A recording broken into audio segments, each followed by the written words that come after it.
Separated after World War II, these twins gave up on ever seeing each other again, but all my life, I want to know my family, says 69-year-old Polish-American George Skrzynecki, with tears filling his eyes. His voice is hoarse, almost a whisper. He pauses, composes himself, and I was thinking, I'm never gonna find them. Skrzynecki has been looking for his twin brother Lucian for the past 49 years. And speaking to the American Red Cross, he admits he kind of gave up hope. In 1949, after the collapse of Nazi Germany, a young Polish woman named Elizabeth Jankowski was one of many freed from a forced labor camp in Kassel, central Germany. In 1946, after a brief romance, she gave birth to twin boys George and Lucian.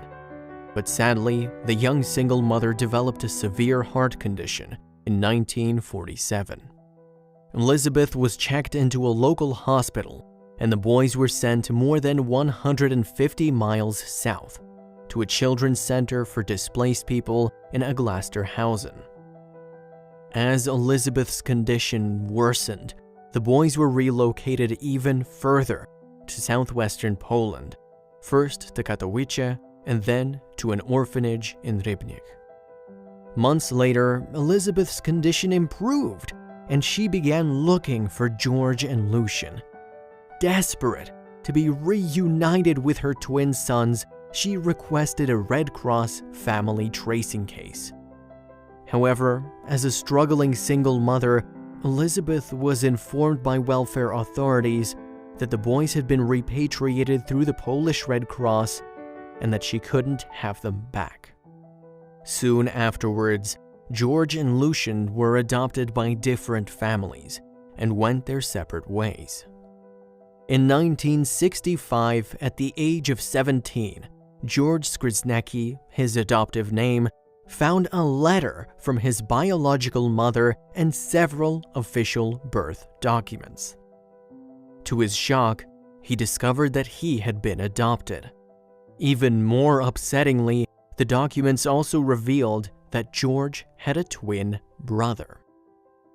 Immediately, George initiated his own Red Cross family tracing case, but unfortunately, his search was unsuccessful.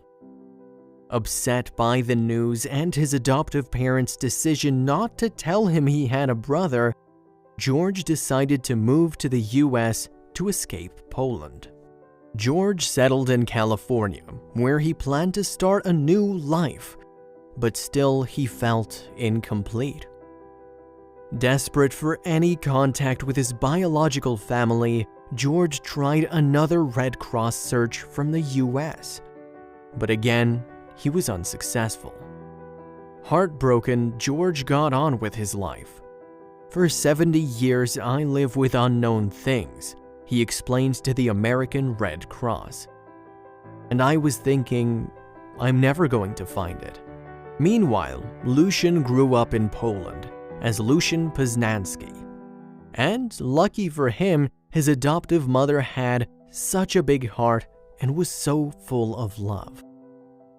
When he was drafted into the Polish army, Lucian discovered that he too had been adopted. However, he still didn't know that he had a brother, let alone a twin brother. Still, Lucian claims that in his heart, he always had a feeling that he did have a twin brother. Speaking to the American Red Cross, he says he just felt it.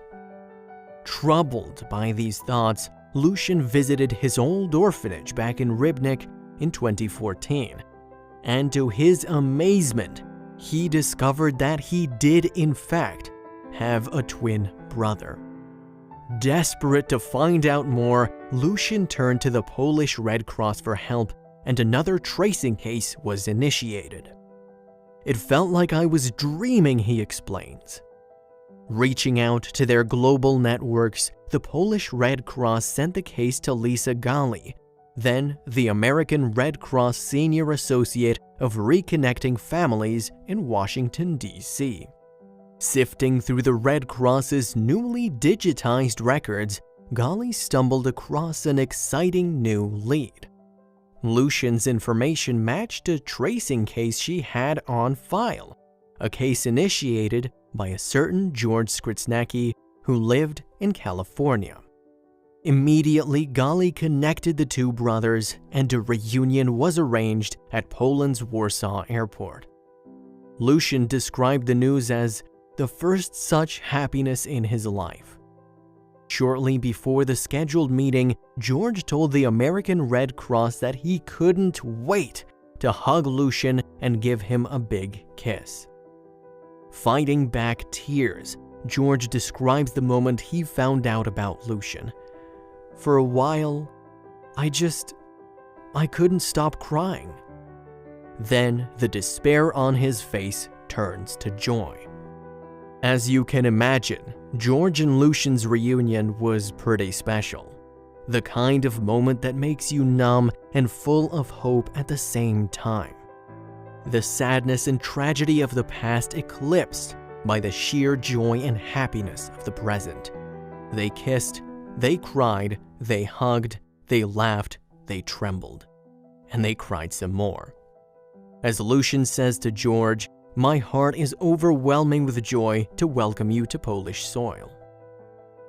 Once they'd been reunited, George and Lucian visited the Polish Red Cross. Looking through the recently digitized records, they discover for the first time that their father was a US soldier who had returned to America before they were born. "I always had the feeling I want to come to America," says George on the verge of another breakdown, "and now I found out why." The brothers also discover that their mother died in 1952 without ever seeing them again, and they find out that they were repatriated to Poland without her knowledge, by error. "When I finally learned the whole truth, I cried for my mother," says Julian. "I cried for my brother, but I'm happy we're back together." Looking back, George adds, "I wish when I was young she was with me, but it didn't happen this way." Amazingly, despite the tragedies Lucian and George have endured, they're both upbeat, optimistic, and solely focused on making the most of the time they have left. "I don't care about winning the lottery, I just want to have my brother by my side," says Lucian. "The best part is we found each other after so many years of separation," concludes George. Brothers forever.